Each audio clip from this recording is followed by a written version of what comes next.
Assalamualaikum warahmatullahi wabarakatuh. Apa kabar anak-anak?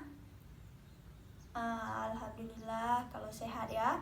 Hari ini kita kembali lagi ke pembelajaran biologi. Kita sekarang melanjutkan terus tentang pembelajaran bakteri ya.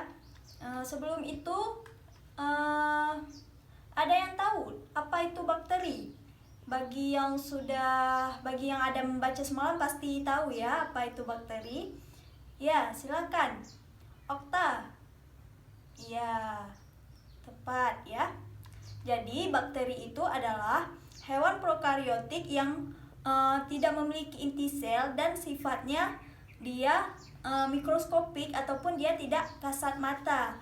Kita tidak dapat melihat bakteri itu secara mata telanjang. Kita harus menggunakan mikroskop baru kita dapat melihat bakteri tersebut ya anak-anak semuanya. Kemudian ibu akan memberikan ciri-ciri dari bakteri tersebut. Dia itu yang pertama sekali dia bersel tunggal. Bersel tunggal itu unicellular, dia tidak bersel banyak ya. Kemudian seperti dari pengertian tadi, ukurannya sangat kecil, dia tidak dapat dilihat dengan kasat mata. Kemudian cara-cara kehidupannya, dia hidup secara kelompok ataupun dia hidup secara sendiri-sendiri. Kemudian dia umumnya dari bakteri tersebut dia tidak memiliki klorofil. Kemudian dia memiliki bentuk tubuh yang berbeda-beda. Misalnya ada nanti yang bulat, ada yang seperti agak lonjong, dan dia berkembang biak secara vegetatif dan generatif. Yang pertama, secara vegetatif itu ada yang tahu? Ya, sebelumnya ibu pernah mengatakan tentang vegetatif dan generatif. Ya, ya benar sekali Gina. Jadi vegetatif itu berkembang biak secara aseksual ataupun secara pembelahan diri, sedangkan generatif itu secara seksual ataupun tidak. Jadi ibu hari ini membawakan sebuah media tentang bakteri. Supaya kita tidak membayangkan saja, kita melihat secara asli bagaimana itu bentuk bakteri ya. Kita akan mempelajari bentuk-bentuk dari bakteri dan fungsi-fungsinya dari organ-organ dari bakteri ini ya, bagian-bagian dari bakteri ini. Yang pertama sekali ada dinding sel. Dinding sel ini bagiannya paling luar, dia berfungsi untuk memberi bentuk pada bakteri dan menjaga bakteri dari luar, dia melindungi bakteri. Yang kedua ada kapsul. Kapsul ini dia berfungsi untuk agar membuat bakteri itu lembab dan tidak kekeringan. Kemudian mudah dia untuk melekat pada substrat lain ya.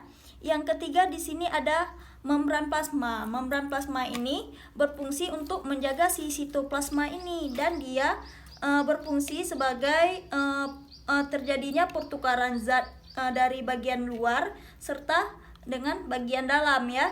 Kemudian di sini ada sitoplasma. Sitoplasma ini adalah bagian sitoplasma semuanya. Dia berfungsi untuk terjadinya reaksi-reaksi metabolisme sel, dan sitoplasma merupakan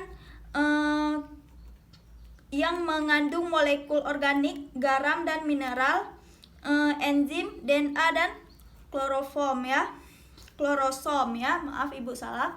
Kemudian yang kelima ada ribosom ya. Ribosom itu merupakan organel kecil yang menebar di dalam sitoplasma ya, terlihat di sini ini adalah ribosom ya.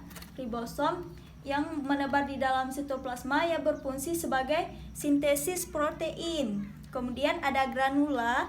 Granula ini dia ada di bagian sini. Granula itu berfungsi sebagai tempat cadangan penyimpan makanan. Kemudian ada flagella. Ini yang unik dari bakteri ya. Ada flagella. Dia sebagai bulu cambuk ya. Flagella ini dia berfungsi untuk bakteri bisa memindahkan badannya ataupun untuk alat gerak. Jadi kita sudah tahu bagaimana bentuk-bentuk bakteri dan fungsi-fungsi dari bagian bakteri tersebut dan cara mereproduksi bakteri. Kemudian Ibu juga akan menjelaskan tentang bakteri yang menguntungkan dan merugikan bagi kehidupan kita ya. Jadi bakteri tersebut ada dua perannya, ada yang menguntungkan dan ada yang merugikan. Coba ya, kalian salah satu menyebutkan apa yang merugikan dari bakteri.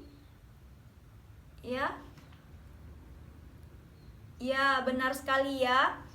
Ya, bakteri dapat membuat kita sakit ya.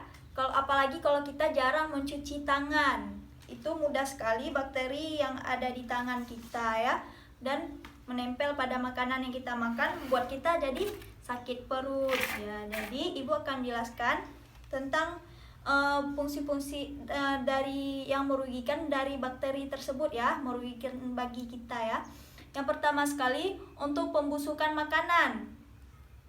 Jadi bakteri kan ada, kita makanan lagi makan, besoknya tuh kita udah nggak bisa makan lagi ya, karena sudah busuk. Itu dikarenakan karena bakteri sudah basi ya. Yang kedua, penyebab penyakit pada manusia. Apa tuh penyakit yang dikarenakan bakteri? Banyak ya, salah satunya TBC. Kemudian bakteri juga penyebab penyakit pada hewan. Hewan pun banyak juga bakteri karena bakteri terdapat di mana-mana ya. Kemudian penyebab penyakit juga pada tanaman. Ya, sangat bahaya bakteri. Kemudian kita jangan menilai bakteri hanya merugikan saja bagi kehidupan kita. Kemudian ada juga peran yang menguntungkan bagi bakteri ya, bagi kita yang dilakukan oleh bakteri. Yang pertama sekali, pembusuk makanan. Coba bayangkan apabila kita tidak ada bakteri, berapa banyak sampah-sampah yang menumpuk ya, karena tidak ada penguraian oleh bakteri. Kemudian bakteri itu juga berfungsi sebagai pembuat makanan dan minuman. Makanan yang dibuat oleh bakteri seperti contohnya tape, tahu, ya, dan tempe. Dan tempe itu sangat bernutrisi bagi kehidupan kita kalau kita makan ya. Kemudian bakteri juga sebagai penyubur tanah kok dan penghasil antibiotik.